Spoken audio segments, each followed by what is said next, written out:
வறுமையை அருகில் இருந்து பார்த்ததால் தான் பிரதமரான பிறகு ஏழைகளின் நலன் அக்கறை செலுத்தி வருவதாக பிரதமர் மோடி கருத்து. பிறப்பிலேயே இதய நோயால் பாதிக்கப்பட்டு சிகிச்சை பெற்று குணமடைந்த 2500 குழந்தைகளுடன் பிரதமர் மோடி கலந்துரையாடல். பூமி தாய்க்கும் பெற்ற தாய்க்கும் நன்றி பாராட்டும் வகையில் மரம் ஒன்றை நட்டு வளர்க்குமாறு அறிவுரை. இராணுவ தொலைத்தொடர்பு செயற்கைக்கோளான CMS-03ஐ இன்று விண்ணில் ஏவ ஏற்பாடுகள் தயார்.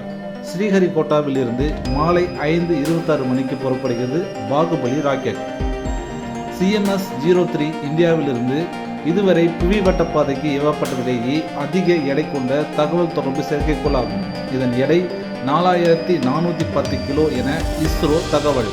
ஆந்திராவில் மினி திருப்பதி என அழைக்கப்படும் வெங்கடேஸ்வர சுவாமி கோவிலில் ஏற்பட்ட கூட்ட நெரிசலில் சிக்கி 9 பேர் பலி. 3000 பேரை மட்டுமே கையாளும் திறன் கொண்ட கோவிலில் சுமார் 25,000 பக்தர்கள் குவிந்துள்ளார் விபரீதம் என தகவல். நாமக்கல் மாவட்டம் பல்லக்காபாளையம் எக்ஸல் கல்லூரியில் குடிநீர் தரமற்றதாக இருந்ததால் 100க்கும் மேற்பட்ட மாணவர்களுக்கு வாந்தி மயக்கம் ஏற்பட்ட விவகாரத்தில் கல்லூரி நிர்வாகத்திற்கு சுமார் 1 லட்சம் ரூபாய் அபராதம் விதித்தது சுகாதாரத்துறை. தெருநாய்களை கட்டுப்படுத்த எடுத்துள்ள நடவடிக்கைகள் குறித்து உச்சநீதிமன்றத்தில் தமிழ்நாடு அரசு விரிவான பிரமாண பத்திரம் தாக்கல். அதிமுகவில் இருந்து நீக்கப்பட்டதை எதிர்த்து வழக்கு தொடர உள்ளதாக செங்கோட்டையன் அறிவிப்பு. கட்சியிலிருந்து நீக்கும் முன் சீனியரான தனக்கு ஒரு கடிதம் கூட அனுப்பி விளக்கம் கேட்கவில்லை என செங்கோட்டையன் வேதனை. துரோகம் செய்ததற்கு நோபல் பரிசு தருவது என்றால் எடப்பாடி பழனிசாமிக்கு தான் தர வேண்டும் என்று செங்கோட்டையன் விமர்சனம்.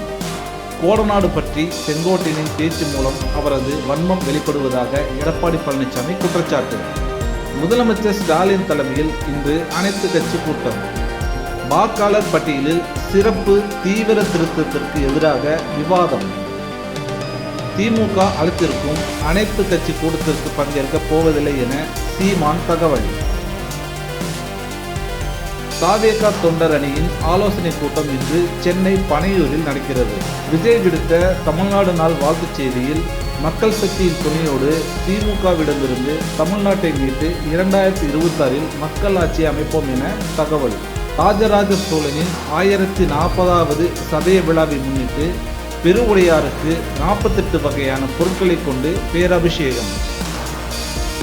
மத்திய கிழக்கு வங்கக்கடலில் இன்று காற்றழுத்த தாழ்வு பகுதி உருவாக வாய்ப்புள்ளதாக வானிலை ஆய்வு மையம் தகவல்.